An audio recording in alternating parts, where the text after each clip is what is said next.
Big pass fatman என்று அறியப்பட ரவீந்தர் அவர்கள் இந்த வீடியோவை பார்த்துருங்க, நம்ம பேசுவோம். Very severely infected on pulmonary hypertension, respiratory infection. Chest pain was too high and breathing issue ரொம்ப ஜாஸ்தியா இருந்ததனால I was admitted in ICU. இது இருந்தாதான் இப்போதைக்கு என்னுடைய ஆக்சிஜன் சிஸ்டம் வந்து கொஞ்சம் ஸ்டேபிளாகவும் இருக்கும். இப்போ இந்த வீடியோவை பார்த்தீங்க, அவர் 2-3 மெடிக்கல் டேர்ம்ஸ் யூஸ் பண்ணுறாரு. இது எல்லாமே கோர்வையாக வந்துட்டு என்ன ப்ராப்ளம் அப்படின்னு சொல்கிறதுக்கு தான் வந்து இந்த வீடியோ. ஃபர்ஸ்ட் வந்து பார்த்தீங்கன்னா அவரோட வெயிட் பாருங்க, இஸ் ஹைலி மார்பிட்லி ஒபிஸ், அதாவது ரொம்ப வெயிட் அதிகம். பிஎம்ஐ வந்து பார்த்தீங்கன்னா 40க்கு மேலே கண்டிப்பாக இருக்கும். இவ்வளோ ஹை வெயிட் இருக்கிறதுனால நுரையீரலில் வரும் பிரச்சனைகள் என்னென்ன அப்படின்றது தான் இவர் கேஸில் வந்து நம்ம தெரிஞ்சுக்க வேண்டிய விஷயம்.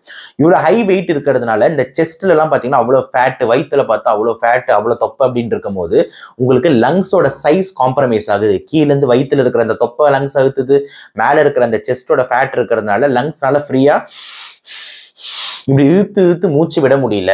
So this condition is called as obesity hypoventilation syndrome அப்படின்னு சொல்லுவாங்க, OHS அப்படின்னு சொல்லுவாங்க. இதுக்கு இன்னொரு பேர் பிக்கிவிக்கியான் சிண்ட்ரோம் அப்படின்னு சொல்லுவாங்க. ஏகப்பட்ட பேர் இருக்கு.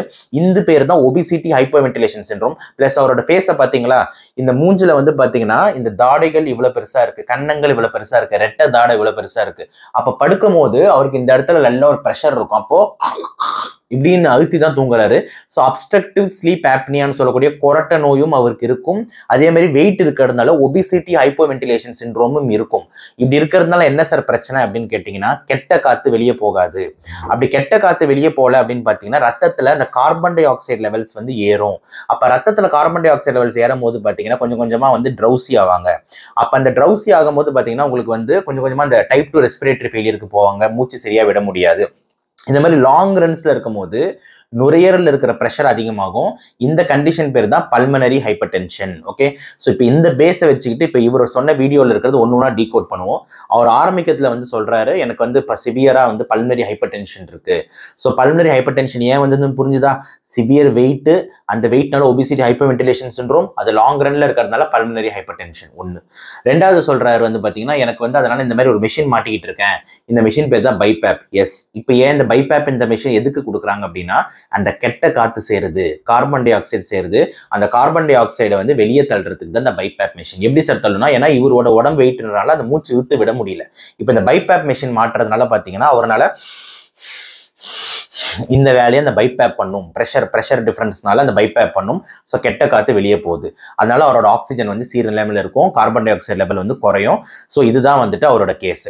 ப்ளஸ் இன்னொன்று சொல்றாரு, இன்ஃபெக்ஷன் ஆயிடுச்சு எனக்குன்றாரு. Yes, obesity is an important risk factor for infection. Weight அதிகமாக உடம்புல இருக்கிற இன்ஃப்ளமேட்டரி மீடியேட்டர்ஸ்லாம் அதிகமாக இருக்கும்.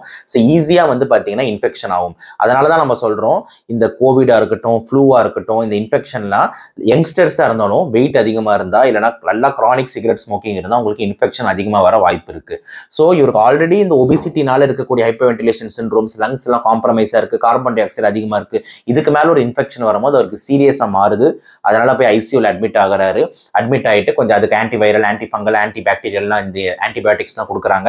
கூடவே வந்து அவரோட லங்ஸை பராமரிக்கிறதுக்கு இந்த பைபேப் மற்றும் டிவைசஸ் கொடுக்குறாங்க. சரி சார், இது ட்ரீட்மெண்ட் தான் என்ன அப்படின்ற மாதிரி கேட்டிங்கன்னா வந்து அவரோட வெயிட் குறைக்கிறது தான் வந்து ட்ரீட்மெண்ட்டாக வந்து அமையும். மற்றபடி வந்து வேற எதுவும் பெருசாக பண்ண முடியாது. இந்த பல்மனரி ஹைப்பர் டென்ஷன் ப்ராப்ளம்லாம் சரியாயிடுமா அப்படின்னு கேட்டிங்கன்னா, கண்டிப்பாக வந்து வெயிட்டை குறைச்சா மேபி குறையலாம். அப்படியும் சரியாகலைன்னா நுரையீரலை மாற்றி வைக்கிறதுக்கு தான் ஒரே வழி. That's called lung transplant.